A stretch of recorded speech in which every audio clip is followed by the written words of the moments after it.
ওয়ালাইকুম আসসালাম ওয়া রাহমাতুল্লাহি ওয়া বারাকাতুহু। আপনারা কেমন আছেন সবাই? আলহামদুলিল্লাহ, আল্লাহর রহমতে আমিও ভালো আছি। ইন্নাল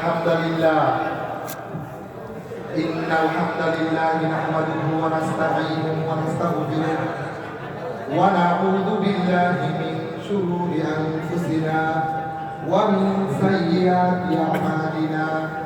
মান ইয়াহদিল্লাহু ফালা মুদিল্লা লাহু ওয়া মান ইউদ্লিল ফালা হাদিয়া লাহু। وأشهد أن لا إله إلا الله وأشهد أن محمدا عبده ورسوله. فقد قال الله تعالى في كلامه المجيد وفي فرقانه الحميد. أعوذ بالله من الشيطان الرجيم. بسم الله الرحمن الرحيم. وما آتاكم الرسول فخذوه وما نهاكم عنه فانتهوا. আলহামদুলিল্লাহ,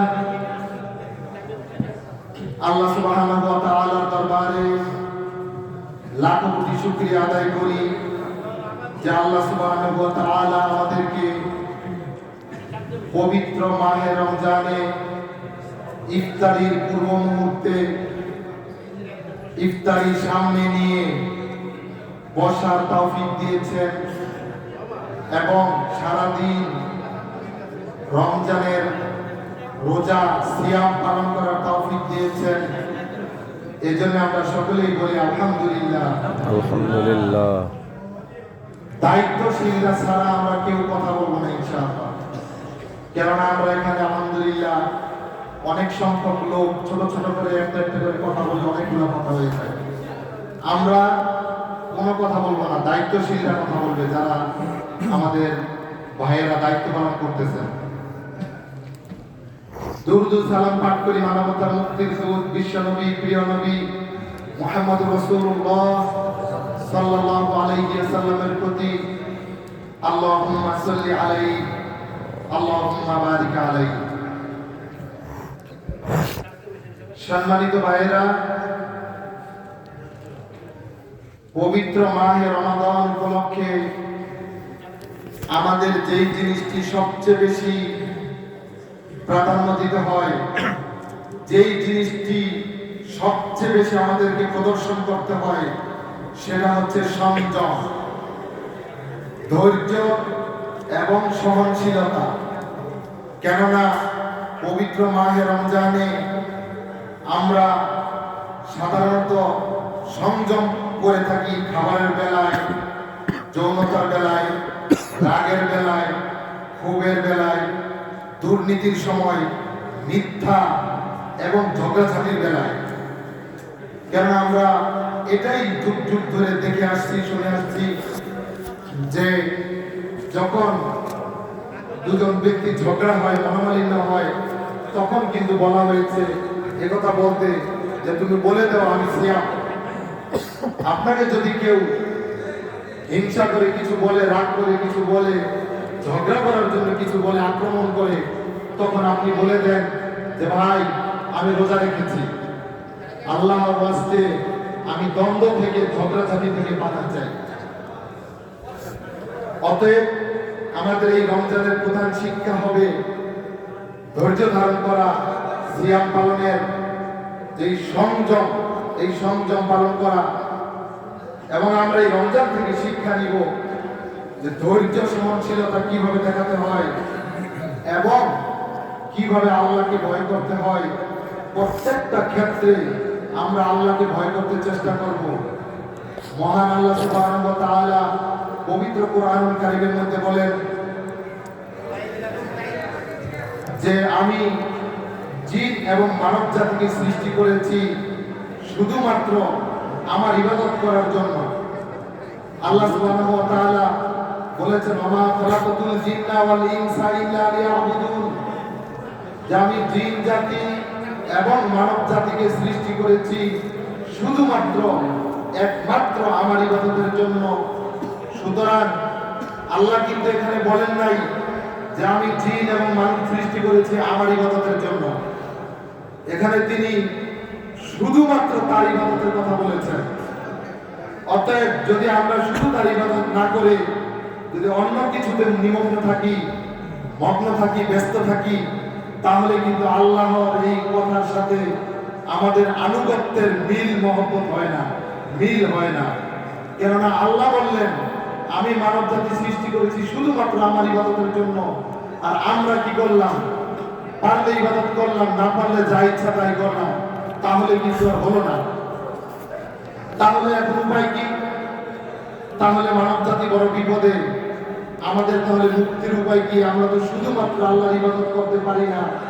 আমরা তো যার যা খেয়াল খুশি মতো কাজ করি, ইচ্ছা স্বাধীন মতো চলি, রোজা থাকি, মিথ্যা কথা বলি, রোজা থাকি, কোম্পানিকে ঠকাই, রোজা থাকি, কর্মচারীকে ঠকাই, রোজা থাকি, পরিবারকে ঠকাই, রোজা থাকি, স্ত্রী সন্তান স্বামীদেরকে ঠকাই, রোজা থাকি, জাতিকে ঠকাই, রোজা থাকি, নিজে জুলুম করি, রোজা থাকি, অন্যের উপরে জুলুম করি। অতএব আমরা কি করি না? আমরা স্থির হতে পারতেছি না। আল্লাহর এই ঘোষণার সাথে, আল্লাহর এই হুকুমের সাথে আমরা নিজেদেরকে একাত্মতা পোষণ করতে পারতেছি না। সুতরাং এই ক্ষেত্রে আমাদের করতে হবে যেটা, সেটা হলো মহান আল্লাহ বলেন ইয়া আইয়ুহাল্লাযীনা আমানুত্তাকুল্লাহ, যে হে ঈমানদারগণ তোমরা আল্লাহকে ভয় করো, হাক্কা তুকাতিহি, যেইভাবে তাকে ভয় করা উচিত, ওয়ালা তামুতুন্না ইল্লা ওয়া আনতুম মুসলিমুন, আর তোমরা মৃত্যুবরণ করো না, তোমরা মৃত্যুবরণ করো না মুসলমান না হয়ে। আমরা মুসলিম না হয়ে মৃত্যুবরণ করতে পারবো না, এটা আল্লাহ হুঁশিয়ারি উচ্চারণ করে দিচ্ছে। আর মুসলমান হইতে হলে এক কথায় আমাদেরকে আল্লাহর কাছে সর্ববিষয়ে আত্মসমর্পণকারী হতে হবে। আল্লাহর কাছে আমরা যদি আত্মসমর্পণকারী না হতে পারি, তাহলে আমরা পূর্ণাঙ্গ মুসলমান হতে পারবো না। আর পূর্ণাঙ্গ মুসলমান হয়ে আল্লাহ আমাদেরকে মৃত্যুবরণ করতে নিষেধ করেছেন।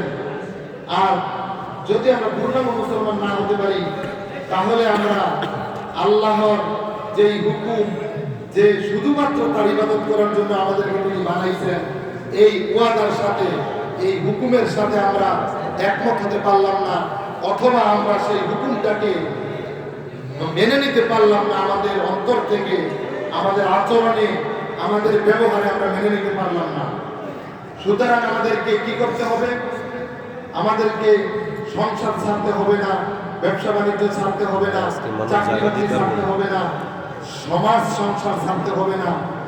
আমরা আমাদের ঈমান আল্লাহ রাব্বুল আলামিন আমাদেরকে দিয়েছেন। আমরা এই ঈমান অবস্থায় আমরা ৫ ওয়াক্ত সালাত আদায় করব, ৫ ওয়াক্ত নামাজ আদায় করব। আর আমরা রমজান মাসের ফরজ রোজা আমরা রাখবো, পারলে মাঝে মধ্যে নফল রাখবো অন্যান্য মাসে। আর আমরা কি করব? যে ফরজ যে বিধানগুলো আছে, যাকাত, নামাজ, কালেমা, নামাজ, রোজা, হজ, যাকাত, এই হজ যাদের উপরে ফরজ তারা করব, যাকাত যাদের উপরে আদায় হয়েছে আমরা করব। এগুলো যদি করি, আর আমাদের সামনে যখন চ্যালেঞ্জ আসবে যে আমরা হালাল হারামের মধ্যবর্তী অবস্থান করব, তখন আমরা আল্লাহকে ভয় করব। একটা হারাম যদি আমাদের সামনে আসে, যে কোনো হারাম, সেটা খাবারে হারাম, আচরণে হারাম, কথায় হারাম, ব্যবহারে হারাম, লেনদেনে হারাম, ইত্যাদি ইত্যাদি, সুদ ঘুষ থেকে শুরু করে সব বিষয়ে, নজরে হারাম, কানে হারাম, হারাম জিনিস শোনা, হারাম জিনিস দেখা, ইত্যাদি ইত্যাদি, এই সকল হারাম যখন চ্যালেঞ্জ আসবে, তখন আমরা আল্লাহকে ভয় করব। তখন আমরা আমাদের বিবেককে বুঝাবো যে হে আদম সন্তান, যে তুমি আল্লাহকে ভয় করো, তুমি আল্লাহকে ভয় করো। যদি আমরা আল্লাহকে ভয় করতে না পারি সর্বাবস্থায়, প্রকাশ্যে গোপনে, তাহলে আমরা আল্লাহর যে ইবাদত করার যে বিধান, এটা আমরা মানতে পারবো না। সুতরাং আমরা যখন ঈমান আমাদের আছে, ইমানের শাহাদা যেটা কালেমা আমাদের আছে, এটার পাশাপাশি আমরা যখন নামাজ পাঁচক্ত করব, আমরা রোজা রাখবো, এবং আমাদের সামনে যখন চ্যালেঞ্জ আসবে তখন আমরা আল্লাহকে ভয় করব। ছোট্ট একটা মিথ্যা কথা বললে আমরা পার পেয়ে যেতে পারবো, কিন্তু আমরা এই মিথ্যা কথাটা না বলে আল্লাহকে ভয় করে যখন আমরা সত্য কথাটা বলবো, সত্যটা প্রকাশ করব, তখন আপনি সার্বক্ষণিক ইবাদতের মধ্যে রয়ে গেলেন। যখন আপনি পুরা জীবনটা আমি আমাদের আলোচনার শুরুতে একটা আয়াত পাঠ করেছি। মহান আল্লাহ বলেন, ওয়ামা আতাকুমুর রাসূলু ফাখুযু, তোমরা সেটাই গ্রহণ করো যেটা আল্লাহ রাসূল সাল্লাল্লাহু আলাইহি ওয়াসাল্লাম দিয়েছেন। ওয়ামা নাহাকুম আনহু ফান্তাহু, আর রাসূল সাল্লাল্লাহু আলাইহি ওয়াসাল্লাম যেটা দেন নাই সেটা থেকে তোমরা বিরত থাকো, সেটা তোমরা গ্রহণ করো না। সুতরাং আমরা কিভাবে আমাদের জীবনকে ইবাদতের অন্তর্ভুক্ত করব? যখন আমরা আমাদের দেশ গ্রামে একটা সংক্ষিপ্ত ভাষায় বলা হয় আল্লাহর হুকুম নবীর তরিকা। সবাই বলেন সাল্লাল্লাহু আলাইহি ওয়াসাল্লাম। আল্লাহর হুকুম নবীর তরিকা, এই একটি কথার মধ্যে যদি আমরা এই একটি বাক্যের মধ্যে আমাদেরকে আমরা সীমাবদ্ধ রাখতে পারি যে আল্লাহর হুকুমের বাইরে কোনো কিছু করব না, রাসূল সাল্লাল্লাহু আলাইহি ওয়াসাল্লামের তরিকার বাইরে আমরা কোনো কিছু করব না, আল্লাহ রাসূলের তরিকার বাইরে যদি আমরা কিছু করি, তাহলে আল্লাহ সুবহানাহু ওয়া তাআলা আমাদের জন্য কঠিন শাস্তির হুঁশিয়ারি উচ্চারণ করেছেন। কেননা আমাদের সমাজে প্রচলিত রয়েছে নবীর তরিকার নামে বিভিন্ন বাপের তরিকা, বিভিন্ন ওলির তরিকা, বিভিন্ন ইজাব মাযহাবের তরিকা, বিভিন্ন ইসলামের নামে বেনামে দলের তরিকা, সকল তরিকাকে লাথি মেরে, সকল তরিকাকে বয়কট করে একমাত্র আল্লাহ রাব্বুল আলামিনের হুকুম এবং রাসূল সাল্লাল্লাহু আলাইহি ওয়াসাল্লামের তরিকা, রাসূল সাল্লাল্লাহু আলাইহি ওয়াসাল্লামের আদর্শে যতক্ষণ না পর্যন্ত আমরা আত্মনিয়োগ করতে পারবো, ততক্ষণ পর্যন্ত আল্লাহ আমাদের যে উদ্দেশ্যে সৃষ্টি করেছেন, ওমা খালাকাতুল জিন্না ওয়াল ইনসা ইল্লা লিয়াবুদুন, যে আমি মানুষ এবং জিন জাতিকে সৃষ্টি করেছি শুধুমাত্র আমার ইবাদতের জন্য, সেই উদ্দেশ্য, আল্লাহর উদ্দেশ্য আমাদের পক্ষ থেকে যে হক আদায় করতে হবে, এই হক আদায় আমরা করতে পারবো না। অতএব আমাদেরকে যে কোনো মূল্যেই হোক আল্লাহর হুকুম নবীর তরিকার উপরে আমল করতে হবে। কেননা আমাদের সমাজে বিভিন্ন তরিকার আবির্ভাব হয়েছে। সাহাবীরা, আল্লাহ রাসূল সাল্লাল্লাহু আলাইহি ওয়াসাল্লাম সাহাবীদেরকে বললেন, হে সাহাবীরা শোনো, যে বনি ইসরাঈল হয়েছে ৭২ ভাগ, ৭২ কাতার, ৭২ দলে বিভক্ত হয়েছে, আর আমার উম্মত হবে ৭৩ দলে বিভক্ত। যদি আমার উম্মত এক দল জান্নাতি হবে, সফলকাম হবে, মুক্তিপ্রাপ্ত হবে, আর বাকিরা হবে বিভ্রান্ত, বাকিরা হবে বাতিল, জাহান্নামী। তখন সাহাবীরা জিজ্ঞেস করলো, ইয়া রাসূলুল্লাহ সাল্লাল্লাহু আলাইহি ওয়াসাল্লাম, সেই দলটি কোনটি, সেই ভাগটি কোনটি যারা মুক্তিপ্রাপ্ত জান্নাতি, আপনি তাদের অনুসন্ধান আমাদেরকে দেন। তখন আল্লাহ রাসূল বলেছিলেন, মা আনা আলাইহি ওয়া আসহাবি, তিনি বলেছিলেন আমি এবং আমার সাহাবীরা। আরো 2-3 মিনিট এই এক কথার মাধ্যমে, এক বাক্যের মাধ্যমে রাসূল সাল্লাল্লাহু আলাইহি ওয়াসাল্লাম সেই দিন উত্তর দিয়ে দিয়েছেন যে আমি এবং আমার সাহাবীরা। সুতরাং আল্লাহ রাসূল সাল্লাল্লাহু আলাইহি ওয়াসাল্লাম এবং তার সাহাবীরা যেই মতের উপরে, যেই পথের উপরে, যেই তরিকার উপরে আমল করেছে, সেই মতের উপরে আমাদেরকে আমল করতে হবে। আর আল্লাহ রাসূল সাল্লাল্লাহু আলাইহি ওয়াসাল্লাম বলে গেছেন যে আমি তোমাদের কাছে দুইটা জিনিস রেখে গেলাম। তিনি মৃত্যুর আগে বলে গেছেন, এই দুইটা জিনিসকে যদি তোমরা আঁকড়ে ধরতে পারো তাহলে তোমরা কোনোদিন পথভ্রষ্ট হবে না। সেই দুইটা জিনিস হচ্ছে কালামুল্লাহ ওয়া সুন্নতি, আল্লাহর কালাম এবং রাসূল সাল্লাল্লাহু আলাইহি ওয়াসাল্লামের সুন্নাত। যে তিনি বলেছেন আল্লাহর কালাম এবং আমার সুন্নাত আমি তোমাদের মধ্যে রেখে গেলাম, অতএব তোমরা যে কোনো মূল্যেই হোক এই দুইটা জিনিসকে আঁকড়ে ধরবে। যদি এই দুইটা জিনিসকে আঁকড়ে ধরতে না পারো তাহলে তোমরা বিপদগামী হবে, পথভ্রষ্ট হবে, বিপদগামী হবে। অনেক দলে বিদলে মানুষ এসে আপনাদেরকে বলবে, আমাদেরকে বলবে, আসেন আসেন ভাই, সদরঘাটে যেইভাবে আমাদের দেশের লঞ্চে মানুষ তোলে, ঠিক জাহান্নামে নেওয়ার জন্য আমাদের দেশ তথা পুরো পৃথিবীতে মানুষ দলে দলে বিভক্ত হয়ে আপনাদেরকে আমাদেরকে ধমক দিবে, আমাদেরকে আহ্বান করবে, আসেন আসেন আমার দলে আসেন, আমার দল আল্লাহর দল, আমার দল নবীর দল। বিভিন্ন আজে বাজে কথা আপনারা আমরা শুনতে পাবো। যে আসেন আমার দলে যদি আসেন তাহলে আমার দলের হুজুর আপনাকে জাহাজ দিয়ে জান্নাতে নিয়ে যাইব। আমার দলে যদি আসেন তাহলে আপনাকে কিয়ামতের মাঠ পার করে দিব। আমার দলে যদি আসেন, আমার দলে যদি ভোট দেন, আমার দলে যদি আপনি সদস্য হন, সমর্থক হন, তাহলে আপনাকে জান্নাত দিয়ে দেওয়া হবে, পরকালে মুক্তি দিয়ে দেওয়া হবে। নাউযুবিল্লাহি মিন যালিক। এই ধরনের কোনো কথা এবং কাজের প্রলোভনে পড়া যাবে না। কেননা এই মুহূর্তে বর্তমান বিশ্বে রাসূল সাল্লাল্লাহু আলাইহি ওয়াসাল্লাম কর্তৃক নিয়োগপ্রাপ্ত কোন ব্যক্তিকে আল্লাহ রাব্বুল আলামিন রাসূল সাল্লাল্লাহু আলাইহি ওয়াসাল্লাম প্রকাশ্যে কোনো খেলাফত দেয়া যায় নাই। যে বা যাদেরকে যে কোনো দল লিজাম মাযহাব বা তরিকাকে ফলো করলেই আপনি ওই এক দলের অন্তর্ভুক্ত হবেন, মুক্তিপ্রাপ্ত দলের অন্তর্ভুক্ত হবেন, এমন কোন দল মাযহাব পৃথিবীতে তৈরি হয় নাই। বরং কোরআন এবং হাদিস এই দুইটা যদি আপনি মানেন, এই দুইটার যত নিকটবর্তী যাকে মনে হবে, যেই ব্যক্তির কথা মনে হবে, তার সাথে আপনি চলবেন, তার সাথে আপনি কথা বলবেন, তার সাথে আপনি মত নিবেন। আপনাকে বলা হয় নাই যে আপনি অমুক দলের ফরম পূরণ করেন, আপনি অমুক দলের হাতে হাত দিয়ে বায়াত গ্রহণ করেন, অমুক দলের পার্টি ধরে আপনি শপথ করেন। বরং আমি বলবো, আপনি যখন আপনি যখন কোনো হুজুরের পাত্রী ধইরা শপথ করবেন যে আমি এই দলের অন্তর্ভুক্ত হলাম, তখন আপনি কালেমায়ে শাহাদাত থেকে, আপনার মুসলমানিত্ব থেকে আপনি বের হয়ে যাবেন। বলেন নাউযুবিল্লাহি মিন যালিক। সুতরাং সাবধান প্রিয় ভাইরা আমার, আপনারা কখনোই এমন কোন ব্যক্তিদের, এমন কোন দলের অনুসন্ধান করবেন না, অনুসরণ করবেন না। বরং আপনি কোন দলে ঢোকার দরকার নাই।